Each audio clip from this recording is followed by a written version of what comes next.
وإذ قلتم يا موسى لن نصبر على طعام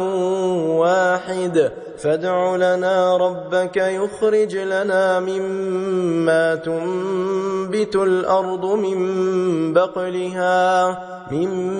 بقلها وقثائها وفومها وعدسها وبصلها قال أتستبدلون الذي هو أدنى بالذي هو خير اهبطوا مصرا